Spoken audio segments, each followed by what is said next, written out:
खुशनुमा माहौल बनाएंगे हम, ये हमारा प्रयास है।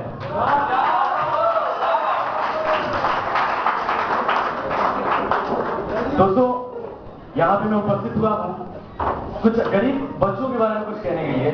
जब कुछ दिन पहले एक अनाथालय में गया था, मैं ऑर्फनेज में गया था, और मेरे रिश्तेदार ने एक छोटी सी प्यारी सी बच्ची को गोद लिया, और वहां पे मैं बैठा और मैंने देखा कुछ बच्चों को, उनके दिलों से जो भावनाएं निकल रही थी, उनकी आंखों से बह रही थी कभी कभी, और उनकी आंखों में मैंने जो पढ़ा वो मैंने अपने लैपटॉप के वॉल पैड पे उतारा, और वही कुछ शब्द आपके सामने बयां करना चाहता हूं।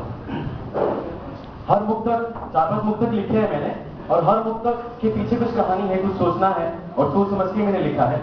जो पहला मुक्तक है वो ये है कि कुछ बच्चे ऐसे हैं हमारे समाज में जो छोटे हैं, उन्हें फैसिलिटीज चाहिए, उपलब्धियां, अलग अलग संसाधन चाहिए जीने के लिए, लेकिन नहीं मिल पाता।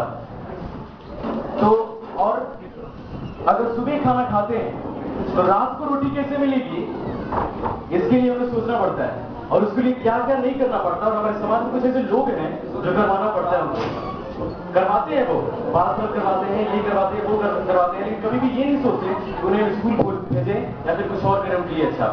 तो जो गलियों में घूमते रहते हैं बच्चे, उनके भी कुछ सपने होते हैं, उनकी भी कुछ उम्मीदें होती हैं, और क्या होती हैं 4 बातों में बयां किया है, सुनिएगा। और सुनाने से पहले मैं एक निवेदन कर दूं, हाँ, खासतौर से हमारे देश में जो सुनने वाले होते हैं उनको महान कहा जाता है, तो अपनी जरा महानता दिखाइए। अगर आप सुन के दिखाएंगे तो हम सुना के बताएंगे, ओके। और ये धुन है, जिस धुन में मैं कहने वाला हूँ, जो धुन मैंने चुनी है वो मेरी मन पसंदीदा धुन है, और उसी धुन में मैंने अपनी सारी कविताएं बयां करने की कोशिश की है। इसी उम्मीद ने हमको दिखाए हैं बड़े सपने, इसी उम्मीद ने हमको दिखाए हैं बड़े सपने, कि तुम आओगे और हम भूल जाएंगे गम है जितने, कि तुम आओगे और हम भूल जाएंगे गम है जितने, अकेलेपन की इस जद्दोजहद में पूछता है दिल, अकेलेपन की इस जद्दोजहद में पूछता है दिल, पराए हैं यहाँ पे कौन और फिर कौन है अपने, पराए हैं यहाँ पे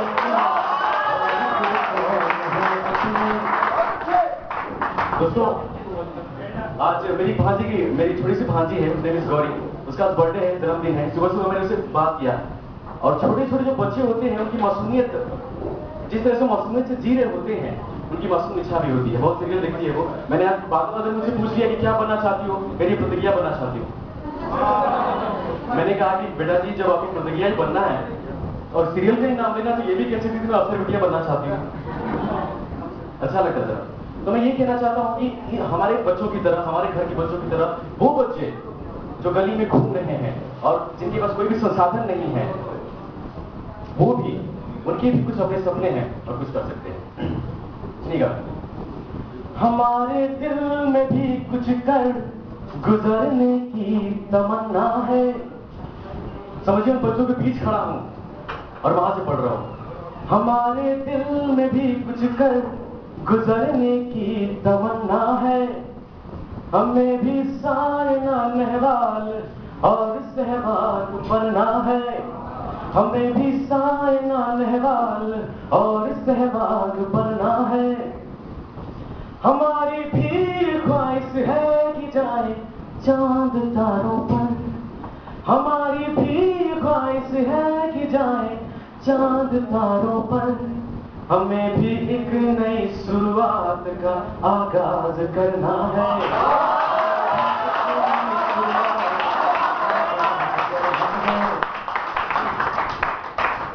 दोस्तों, हमारा समाज ऐसा है, हमारी सोसाइटी ऐसी है, कुछ कायदे कानून है यहाँ के कि कुछ बच्चे, मैंने वहाँ पे इंफॉर्मेशन जुटाई वहाँ से, जो जिस अनाथालय में गया था, और वहाँ से मैंने पूछा तो उन्होंने कहा, जो वहाँ पे काउंटर बैठी थी लेडी, उन्होंने कहा कि यहाँ पे कुछ बच्चे ऐसे भी हैं जिनको हमने रोड से उठाया है, कुछ ऐसे बच्चे होते हैं इस दुनिया में धरती पर पैदा होते हैं जिसे गलती का नाम दिया जाता है। आप शायद समझ रहे हो कि मैं क्या कह रहा हूँ। गलती वो हो या ना हो, लेकिन वो तो गलती है कि उस बच्चे को छोड़ा गया। तो वैसे बच्चे अगर बड़े होते हैं और अगर कुछ सोचते हैं कि मुझे क्यों छोड़ा गया, तो क्या सोच पाएंगे? 4 पंक्ति में बयान किया है। उन्हें मालूम क्या जिसने हमसे दामन छुड़ाया है, उन्हें मालूम क्या जिसने हमसे दामन छुड़ाया है। उधर वो रोशनी में है, इधर अंधेरा छाया है। उधर वो रोशनी में है, इधर अंधेरा छाया है। क्या उनको भी कभी एहसास होता है इसी गम का? क्या उनको भी कभी एहसास होता है इसी गम का? इन आँखों को तो इस गम ने बहुत ही आजमाया है।